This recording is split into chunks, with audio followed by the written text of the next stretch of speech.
C'est une Bible, selon le New York Times, la Bible même de la communauté végane. Un livre paru il y a 35 ans aux États-Unis, traduit en France en 2016, réédité en janvier dernier. Un livre qui, sur le papier, a tout pour irriter, agacer, choquer même certains, puisqu'il démontre l'imbrication, la consubstantialité même des représentations sexistes et spécistes, c'est-à-dire des représentations qui placent les femmes en dessous et les animaux en bas. Dans cet ouvrage, intitulé La politique sexuelle de la viande, une théorie critique féministe végane, tout est pourtant établi avec rigueur. Et si vous l'ouvrez, comme le dit sa préfacière, la journaliste Nora Bouzani, c'est que, a priori, le lien entre les deux sujets dont il sera question, féminisme et véganisme, ne vous semble ni saugrenu, ni complètement aberrant. Alors adoptons la même démarche, le même esprit, avec l'autrice de ce livre passionnant. Bonsoir Carole J. Adams.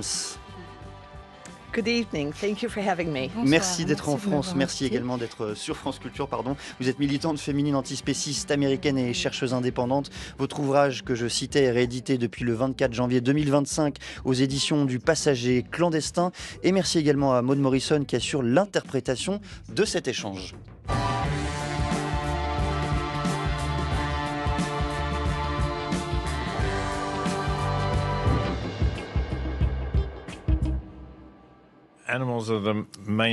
Eh bien, les animaux sont les principales victimes de l'histoire parce que dans toute l'histoire de l'humanité, et Harari traverse en quelque sorte l'histoire de notre espèce, l'espèce humaine, nous avons toujours utilisé, exploité les animaux non humains comme des objets à utiliser un petit peu de la même façon dont nous avons esclavagisé certains peuples.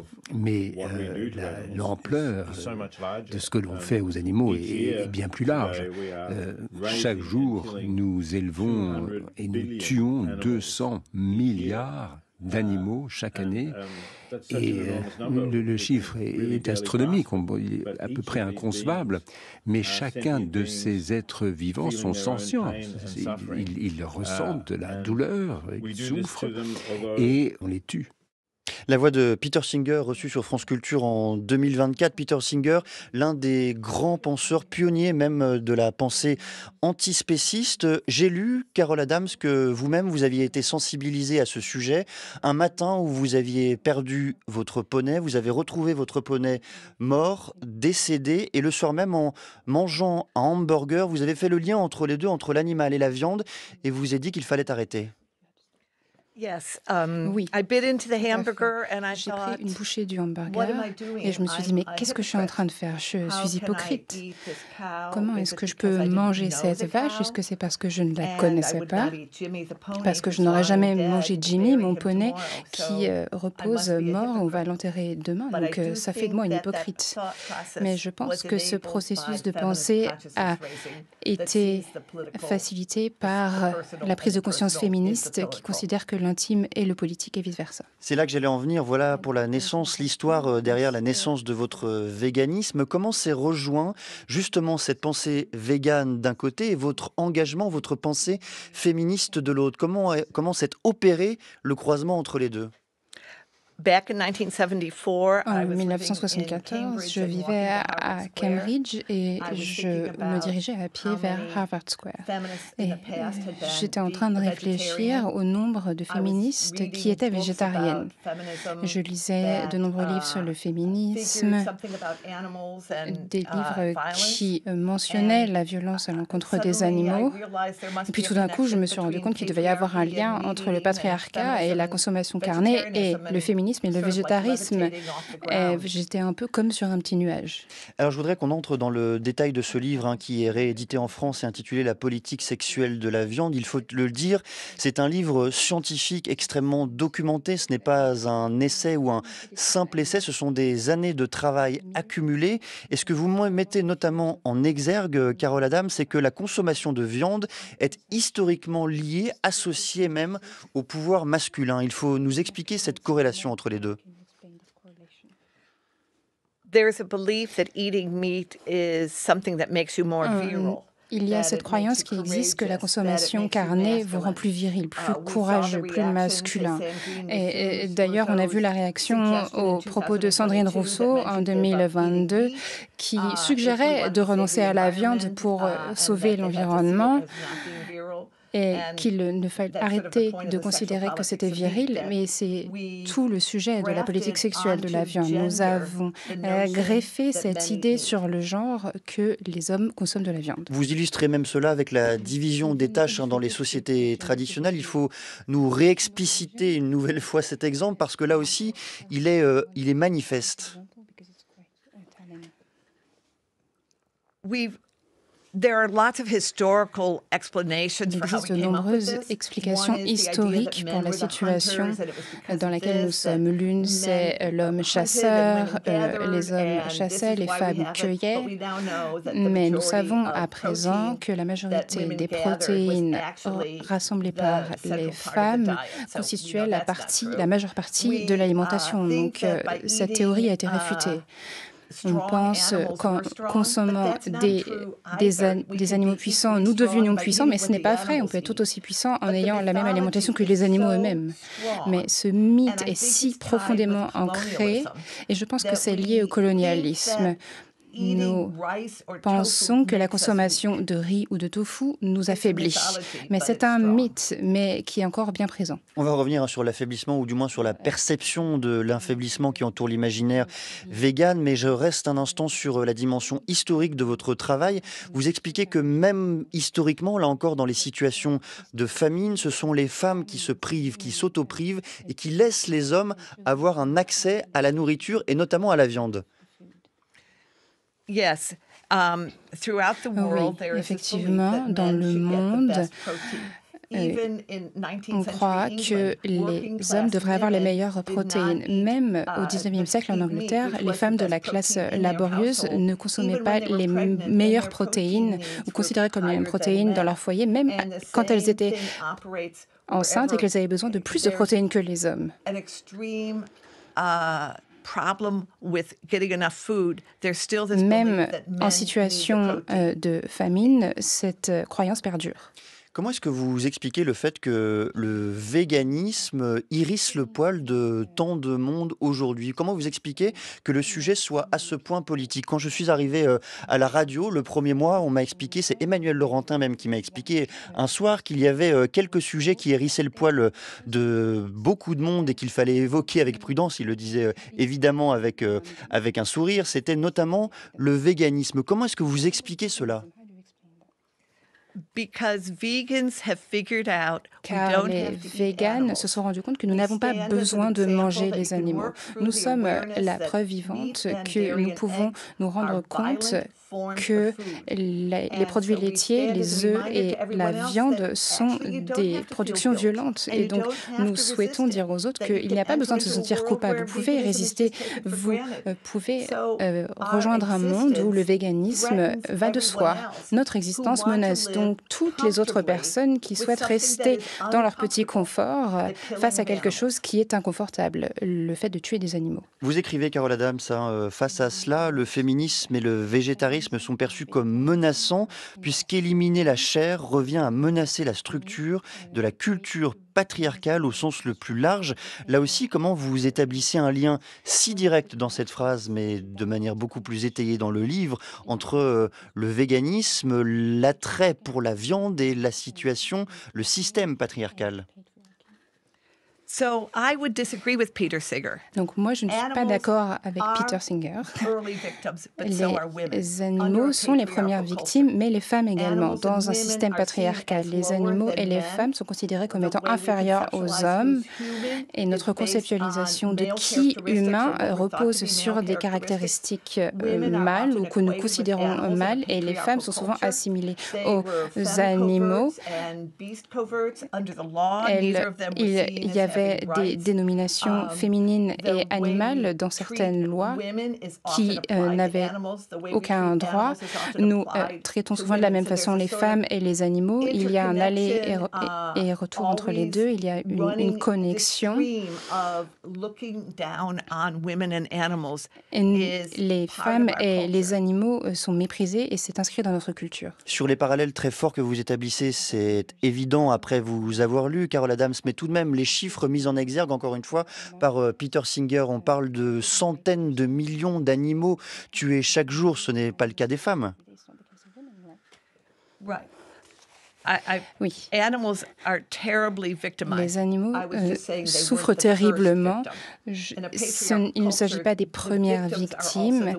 Dans une culture patriarcale, les femmes sont aussi victimes qu'ils ne sont pas autorisées à développer toutes leurs compétences. Elles sont vues comme des reproductrices, comme des ventres qui doivent procréer. Regardez seulement le cas des États-Unis. Il existe une réaction extrême à l'égalité hommes-femmes et on se retrouve avec Trump et des suprématistes d'extrême droite qui souhaitent que les femmes restent à la cuisine. Oui, les chiffres sont horribles, ce que nous faisons subir aux animaux l'est et tout cela s'inscrit dans un monde patriarcal. Nous, dans cette vision, les animaux doivent donner de la puissance aux hommes. Je voudrais que vous reveniez sur l'un des concepts au cœur, au centre même de votre pensée, Carole Adams, celui de référent absent. De quoi s'agit-il et comment permet-il là aussi de penser le lien entre véganisme et féminisme ? Le référent absent est un concept littéraire que j'ai appliqué au statut des animaux. Les animaux disparaissent ou doivent être effacés. Ils sont effacés littéralement, ils sont tués et ils sont effacés d'un point de vue conceptuel. On change leur nom, on ne dit pas qu'on consomme des cadavres, on dit des cuisses de poulet ou un steak ou un hamburger. Et ils sont également effacés d'un point de vue métaphorique. Leur existence et leur statut est appliqué aux femmes. Dans le même temps, les femmes sont des référents absents dans une culture patriarcale car on estime que leur objectification est acceptable, l'objectification de nos corps et leur consommation visuelle. Notre oppression est appliquée aux animaux et l'oppression à l'encontre des animaux est appliquée aux femmes. La catégorie viande renforce et étaye l'oppression des femmes en se basant sur le référent absent des animaux. On perçoit bien, Carole Adams, le référent absent des animaux. Lorsqu'on parle de viande, typiquement, lorsque j'ai face à moi un steak dans une assiette, j'ai du mal à percevoir l'animal qu'il y a derrière, le bœuf ou le cheval, peu importe. En revanche, on a plus de mal à comprendre cette notion-là appliquée aux femmes, appliquée aux féministes. Là aussi, il faut nous expliciter la façon dont vous faites le lien entre les deux. Prenez de nombreuses publicités qui représentent des femmes. Souvent, on ne montre pas leur corps entier. Il leur manque la tête ou on zoome sur leur poitrine. Souvent, les publicités représentent un homme debout qui menace une femme, qui domine une femme de toute sa stature. Souvent, les femmes mettent leur taille en avant en appelant à être consommées. Je voudrais vous faire entendre, Carole Adams, l'extrait d'un documentaire qui n'a jamais été diffusé pour l'instant, mais c'est un extrait d'un entretien mené par Pauline Chanu avec Florence Torolion en décembre 2023. Florence a été victime de violences conjugales, de contrôles coercitifs, de menaces de mort à répétition de la part de son ex-mari. Et elle le raconte justement en faisant le lien entre cette expérience-ci et la façon dont elle a été objectivée, animalisée plutôt. Dès le départ, il me l'a dit. C'est moi qui ne l'ai pas entendu. Parce que quand j'ai voulu défendre son ex-épouse quand il divorçait, je lui ai dit à un moment donné, ne t'avise pas de faire avec moi ce que tu es en train de faire avec ton ex-épouse. Parce que je trouvais qu'il poussait quand même un peu loin malgré ce qu'il me racontait sur elle. Et il m'avait regardé droit dans les yeux et il m'avait dit, mais de toute façon, avec toi, ça n'arrivera pas. Donc je me suis dit, bah oui, effectivement, ça n'arrivera pas parce qu'il m'aime tellement que jamais ça m'arrivera à moi. Il me fera jamais de mal à moi. Il me dit, non, parce qu'avec toi, je te tuerai, toi. Et il me l'a annoncé. Il me l'a annoncé, c'est moi qui n'entendais pas. Quand il faisait un poulet le dimanche, quand on faisait un poulet, le fameux poulet du dimanche que je ne peux plus supporter, le poulet du dimanche, il découpait le poulet, il avait je ne sais combien de couteaux. Il avait un couteau qui s'appelait le désosseur. Et bien, avec ce couteau désosseur, il disait à mon fils, tu vois ce couteau, un jour je découperai ta mère avec. Des années après les premières menaces en 2014, Florence quitte son ex-mari violent. 2 mois plus tard, il a tenté de l'égorger sur son lieu de travail devant des collègues en disant « Les femmes, il faut les saigner ». Là aussi, c'est un lien évident avec la viande. Florence parle de poulet. Comment est-ce que vous analysez, vous aussi, cette situation et plus encore ce témoignage ? Voilà, c'est ça le résultat du patriarcat. Le patriarcat ne criminalise pas les comportements contrôlants des hommes à l'encontre des femmes. Et la façon dont les hommes sont tués servent d'exemple parfait aux hommes qui veulent avoir de l'emprise sur leurs femmes. La violence à l'encontre des femmes est souvent basée, elle repose souvent sur les formes de violence à l'encontre des animaux. Souvent, cela ne va pas jusqu'au meurtre. Si cet homme avait réussi, il aurait tué sa femme de la même façon qu'un animal. Voilà, il est là.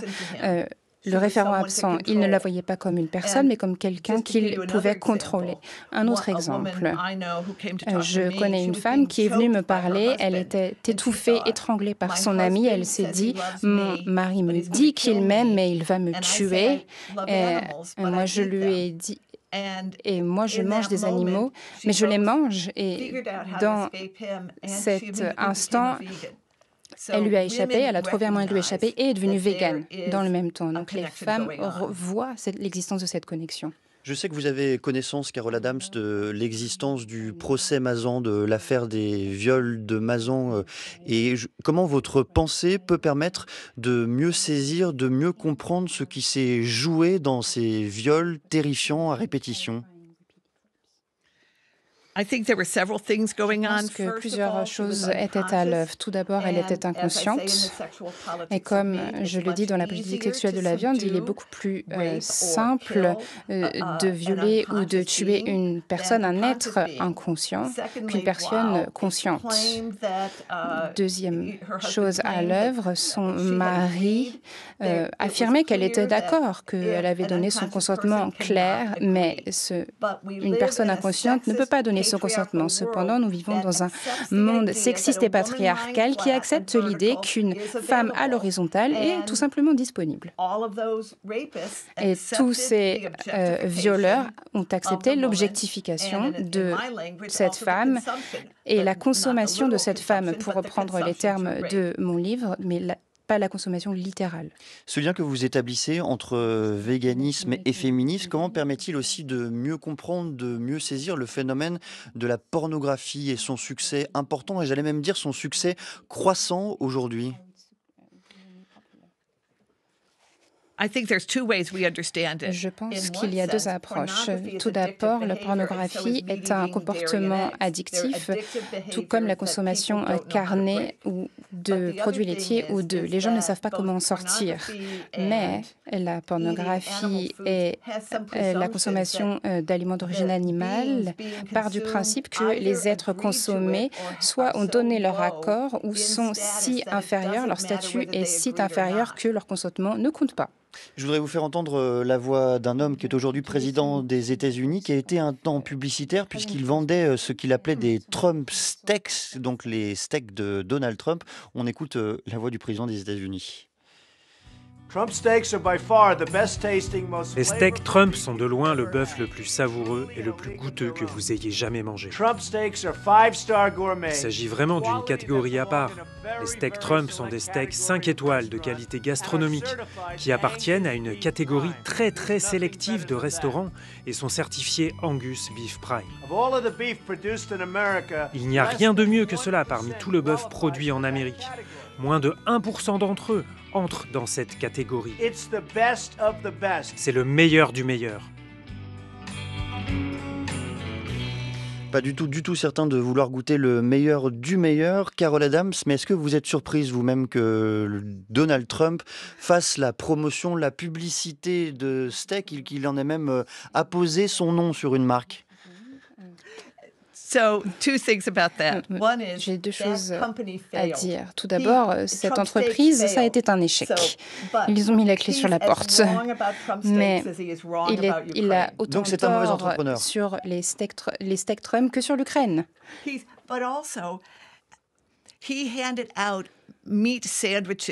Il a distribué en 2016 des sandwichs à la viande pendant sa première campagne. Après toutes les primaires, les gens pouvaient avoir leur sandwich à la viande. Je voulais souligner que les suprémacistes blancs aux États-Unis, après l'élection de Barack Obama, ont fait un lien entre la suprématie blanche et la consommation carnée. Je pense que c'est là-dedans que puisait Trump et je pense que c'est toujours à l'œuvre. Il a autre chose pour vous plaire, ce président des États-Unis, c'est quelqu'un qui déteste les personnes véganes et qui a tendance même à les pathologiser. Comment est-ce que vous expliquez que ce soit une constante dans le discours politique, dans le discours public, cette volonté de pathologiser le véganisme et les personnes véganes ?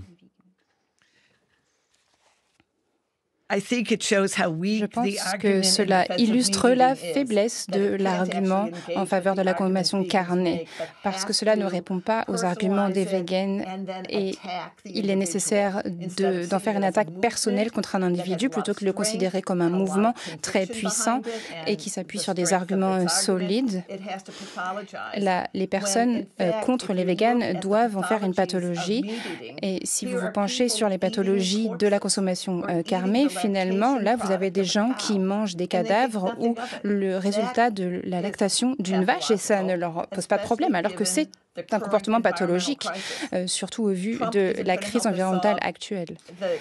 Trump ne va pas nous aider à résoudre cette crise environnementale, mais les véganes, oui. Vous prenez aussi, Carol Adams, le parti des hommes, puisque vous écrivez, je vous cite une nouvelle fois, en devenant végétarien et végane, les hommes s'opposent à un élément essentiel du rôle masculin. Alors que penser justement de ces hommes qui deviennent véganes ? Est-ce qu'il faut éviter là aussi de les pathologiser ? Je suis sûr que oui. La binarité de genre qui estime qu'il y a des hommes et des femmes et que c'est immuable et que ça ne changera jamais est à l'œuvre au sein de la politique sexuelle de la viande.